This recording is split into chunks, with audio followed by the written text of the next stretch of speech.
All right, shalom, my brothers and sisters. I hope you're all doing well. So today I want to talk about purpose, right? Now I know there are a lot of videos out there talking about how to find your purpose, where they tell you to ask yourself what you want to do, why you want to do it, and you ask yourself why. You keep asking yourself why, and every time you answer a question, you ask yourself why again. That's not gonna be today's video because I'm not really giving life advice, so to speak. I'm preaching, right? So if that's the type of video you're looking for, you might have to look somewhere else. My video would be focused on biblical purpose, right? And the first place to look in regards to purpose or your biblical purpose is the Bible, of course. Specifically, if you want to know your purpose as a Christian, then I would recommend Matthew 6, and we're going to go into that as well, okay? So, my first verse in regards to figuring out your purpose or knowing what to do as a Christian, because we know we all ask this question. We get baptized, but then we don't know what is next. We all have that question, God, what's next? What are we supposed to do?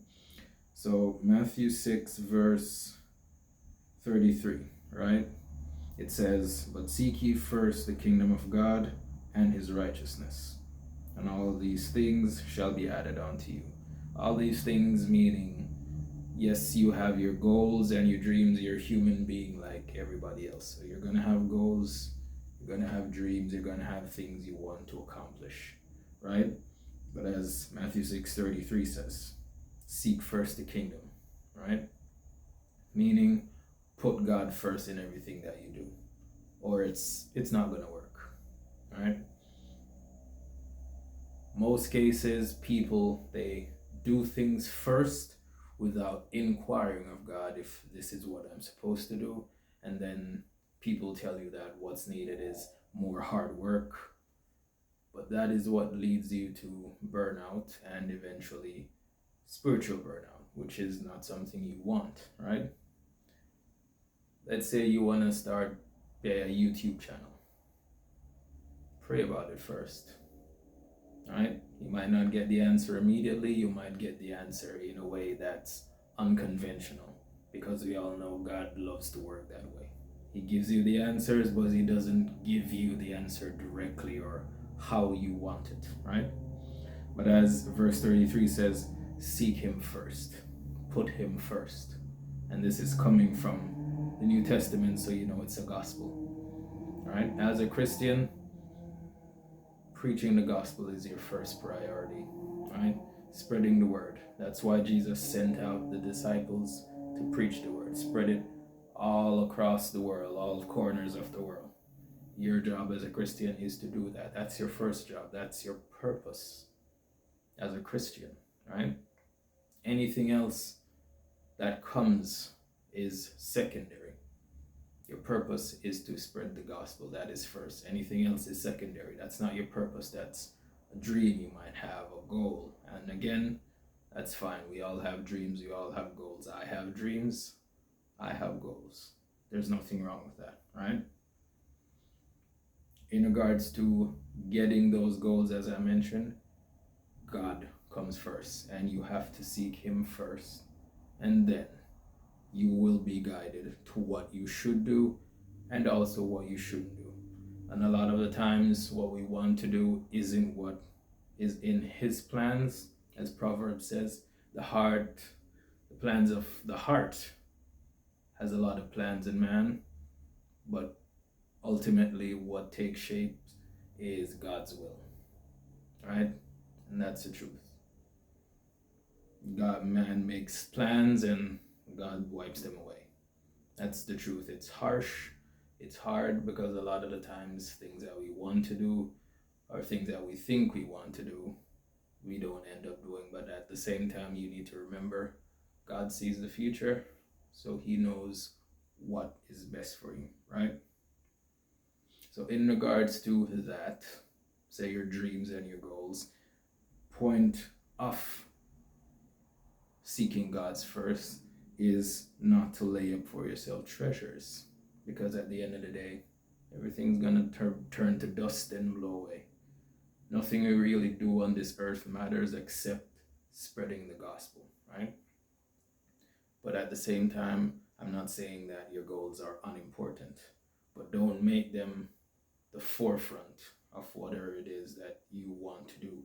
Because as verse 19 says, lay not up for yourselves treasures upon the earth, where moth and rust doth corrupt, and where thieves break in and steal, right? So your treasures are never to be earthly things. Nothing of earth should be treasured above God. Again, put God first, right? Now, I'm not saying that you shouldn't want to have money, you shouldn't want to be rich. That's fine. But that should not be your goal. Your goal should be to spread the gospel, and everything else will ultimately follow. It might not happen immediately, but it will happen, right? As verse 24 says, no man can serve two masters, for either he will hate the one and love the other, or else he will hold one and despise the other. You cannot serve God and mammon. Mammon being money, pleasures of the world. You can't serve them both.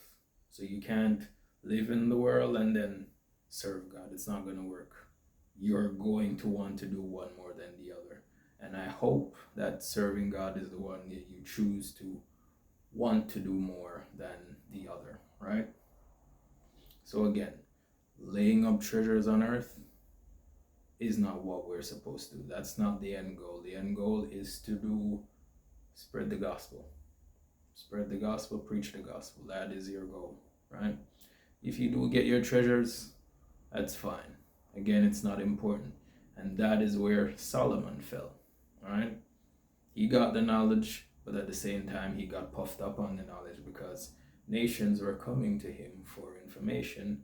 And when he gave them that information, they gave him gold, treasure, women, hence having 1,000 wives or 300 wives and 700 concubines, or 700 wives, 300 concubines. It really doesn't matter, because at the end of the day, those women ended up turning his heart away from God.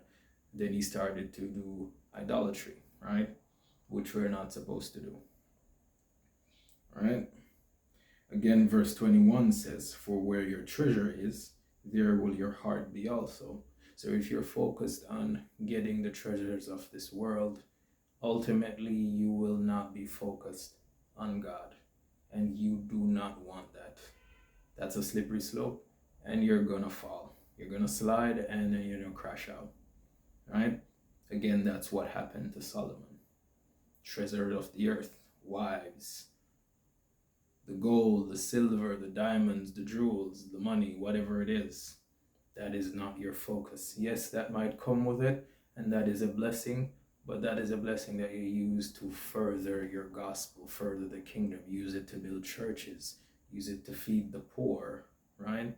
That's what you really get riches for, to help people. And this is why you find a lot of rich people, they're so miserable, because all they care about is money.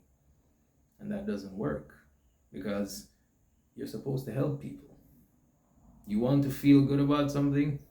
Help somebody. You're depressed? Go help the poor. I promise you, you will feel better about whatever it is you are going through if you help somebody in need. Because at the end of the day, you might have been in that person's position, so you know what it feels like to receive a helping hand, right? When you do get your riches, if you do, remember to help. That's why God gave it to you. He gave it to you from his riches and glory, right? Now, when you do get your riches and glory, remember that from the 100% he gives you, all he's asking you back for is 10%. That 10% isn't actually you paying God, right? It's just showing him that, hey, you come first, right? When you're a cheerful giver, you will be a cheerful helper. You will be willing to help people. And the more people you help is the better you'll feel about yourself. And that is the truth. Now, let's say it's a case that you're in a bad position, right? You don't have any money, you can't pay your bills. Everybody goes through stuff, right? I'm not taking anything away from you. I'm not taking away your struggle. Everybody goes through struggle, right?